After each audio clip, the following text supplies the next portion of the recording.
अस्सलाम वालेकुम, मैं हूं आपका एस्ट्रोलॉजर सलीम समी। आज फिर किसी नए टॉपिक पे आपसे बात करेंगे और आज का टॉपिक हमारा वही जुपिटर और सैटर्न के ऊपर होगा, क्योंकि बहुत बड़े इवेंट्स हैं। दोनों अपने अपने घरों में आए हैं, बल्कि जुपिटर तो आ चुका है और सैटर्न भी अपने घर आने वाला है। ये बहुत बड़े इवेंट्स हैं और आपको ज़रूर इसके बारे में पता होना चाहिए कि आपके चार्ट में जुपिटर और सैटर्न की कंडीशंस क्या है, क्योंकि ये इतने बड़े इवेंट्स हैं कि पूरा साल इन पर डिपेंड कर रहा है। सैटर्न जब आएगा तो वो तो 2022 तक यहाँ पे रहेगा।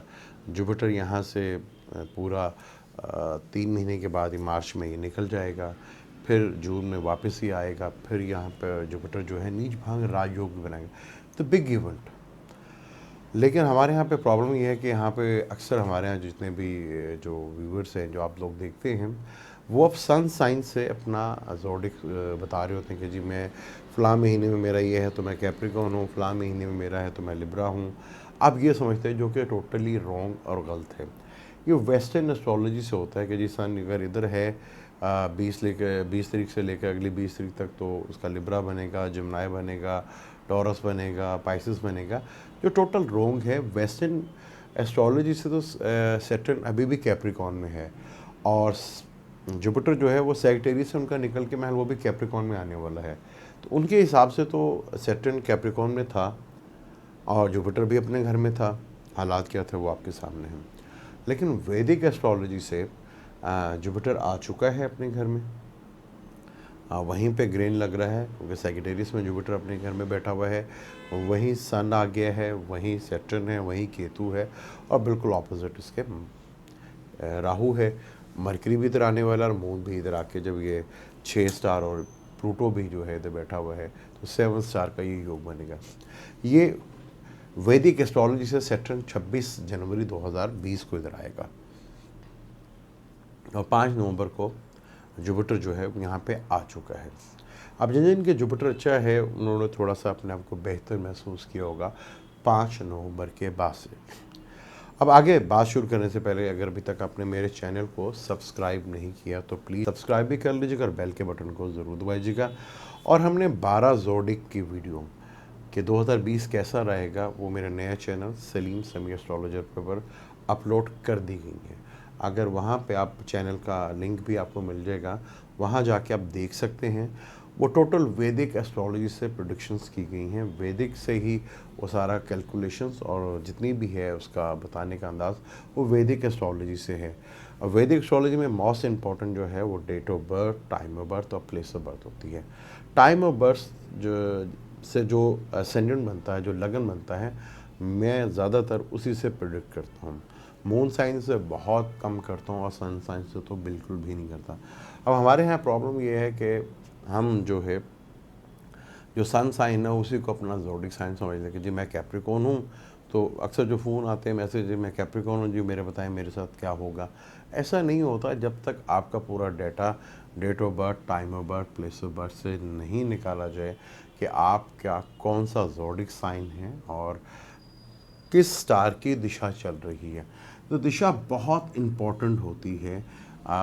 दिशा का मतलब जो आप पे उस जिस स्टार का इस वक्त आप पर वक्त चल रहा है उसकी जायचे में कंडीशन कैसी है, वो बड़ा इम्पोर्टेंट होता है। और वो मून से निकाली जाता है कि मून जिस घर में बैठा होगा उस घर में जो नक्षत्र, 3 नक्षत्र ही होते हैं हर घर में, क्योंकि नक्षत्रों से ही घर बनते हैं, ज़ोडिक्स बनते हैं। तो जिस नक्षत्र में होगा, जैसे फ़र्ज़ कर लें मून जो है अगर एरियस में है, अगर वो 3-20 तक है, 13 से डिग्री लेकर 13-20 से लेकर 3-20 तक, 13-20 तक की अगर वो है तो वो बुर्ज हमल कहलाएगा। लेकिन बुर्ज हमल तो कहलाएगा, लेकिन उसका नक्षत्र केतु का होगा, तो केतु उसकी पहली दिशा होगी। अब हम हेरियस में भी अगर हम देखें तो 3 नक्षत्र आते हैं। 13-20 का पहला नक्षत्र केतु होगा, 13-20 से लेकर 26-40 तक जो है वो वीनस का नक्षत्र होगा, और उसके बाद जो है वो 26-40 से लेकर अगले 10 डिग्री तक, यानी कि अगला घर आ जाएगा टॉरस। वहाँ तक ये नक्षत्र जो है 4 डिग्री चलेगा, ठीक है। यानी कि एरियस वालों के भी 3 नक्षत्र चेंज हो जाते हैं, तो जिससे ये पता लगता है कि एरीज एक ही टाइम पे अगर एक ही दिन में पैदा हों तो अगर नक्षत्र चेंज हो रहा है तो जो एरीज वाले हैं उनके नेचर में भी ज़मीन आसमान का फ़र्क आ जाता है। सेम डे अगर नक्षत्र चेंज हो गया है, 13-20 से क्रॉस कर गया, 26-40 आ गया या 26-40 से क्रॉस करके वो शम्स के नक्षत्र पे आ गया, तो उनकी भी नेचर बहुत ज़मीन आसमान का फ़र्क होता है। इसी तरह अगर आपका कोई भी साइन है, आपने ये देखना है कि इस वक्त आपकी कौन सी दिशा चल रही है। सैटर्न की दिशा चल रही है, सैटर्न की दिशा आपके लिए कैसी है, सैटर्न आपके किस घर में बैठा हुआ है, अच्छा है बुरा है, आपकी कुंडली में सैटर्न की कंडीशन वो मैलिफिक तो नहीं है, वो दोस्त है या दुश्मन। अगर दोस्त है तो उसकी कौन सी दिशा चल रही है, मेजर दिशा चल रही है उसकी या अब उसकी सब दिशा चल रही है, तो वो दिशा बड़ी इंपॉर्टेंट होगी। अगर आपका फेवरल है, दोस्त है, तो फिर तो इस दिशा में आपको बहुत कुछ मिलेगा। चाहे बुर्ज हमल वाले की उनका 10वें और 11वें का मालिक है और वो अच्छे घरों में बैठा हुआ है, अच्छी डिग्रीज पे बैठा हुआ है, कम बस नहीं है, तो फिर डेफिनेट जो मैंने 12 ज़ोडिएक की वीडियो में बताया है वही रिज़ल्ट आपके सामने आएंगे। लेकिन ज़रूरी ये है कि पहले आपने अब यहाँ पे आपका काम है किसी अच्छे एस्ट्रोलॉजर से मिलना और अपना बर्थ चार्ट चेक करवाना कि अब मेरा पहले वैदिक एस्ट्रोलॉजी से साइन क्या बनता है और मेरे पे किसकी दिशा चल रही है। उसके अकॉर्डिंग अगर आप प्रोडिक्शन लेते हैं, चाहे जुपिटर की दिशा चल रही हो आपकी और आप जुपिटर आपका बहुत फेवर में है, कुंडली में बैठा हुआ है, डिग्री वाइज भी स्ट्रॉन्ग है और वो अच्छे घरों में बैठा हुआ है और उसकी दिशा भी चल रही है या उसकी सब दिशा चल रही है, तब भी उसके फ़ायदे आपको बहुत ज़्यादा मिलेंगे। जैसे टॉरस लगन में जुपिटर मैलिफिक माना जाता है, तो अब जुपिटर बैठा हुआ है टॉरस वालों के 8वें घर में। अगर वीनस लगन का मालिक अच्छे घर में बैठा हुआ, डिग्री वाइज भी स्ट्रॉन्ग है, तो यहाँ वो विपरीत राजयोग बना देगा। यानी कि जुपिटर जो इस कुंडली में मैलिफिक भी है तब भी वो अच्छी पीरियड आपको देखने को उसका मिलेगा, चाहे वो मेजर पीरियड है या आपका सब पीरियड चल रहा है। आपके ज़िंदगी में सबसे बड़ा प्लस पॉइंट वही होगा। तो पहले आपको ख़ुद ये चेक करवाना है कि आपके चार्ट में सैटर्न और जुपिटर की दिशा चल रही है कि नहीं। ये आपको एक अच्छा एस्ट्रोलॉजर ही बता सकता है। ये एक बहुत सिंपल है, आप नेट पे जाके वहाँ पे अपनी date of birth, time of birth, place of birth send करें तो वहाँ आपको लगन और दिशा मिल ही जाएगी। उसे भी आप उसके बाद अगर आप किसी से कंसर्न करना चाहते हैं, मेरे से कंसर्न करना चाहते हो, इन नंबरों पे आप रब्ता कर सकते हैं या किसी अच्छे एस्ट्रोलॉजर से मिलकर आप अपना चार्ट बना सकते हो, क्योंकि बहुत बड़े इवेंट हैं सैटर्न का अपने घर में आना और जुपिटर का अपने घर में आना। और फिर इस साल का बादशाह भी जो है 2 7 3 स्टार हैं, मरकरी और मून। ये 2020 बहुत इम्पोर्टेंट है क्योंकि पिछले लोगों ने काफ़ी अरसे से बहुत ज़्यादा प्रॉब्लम्स फेस की।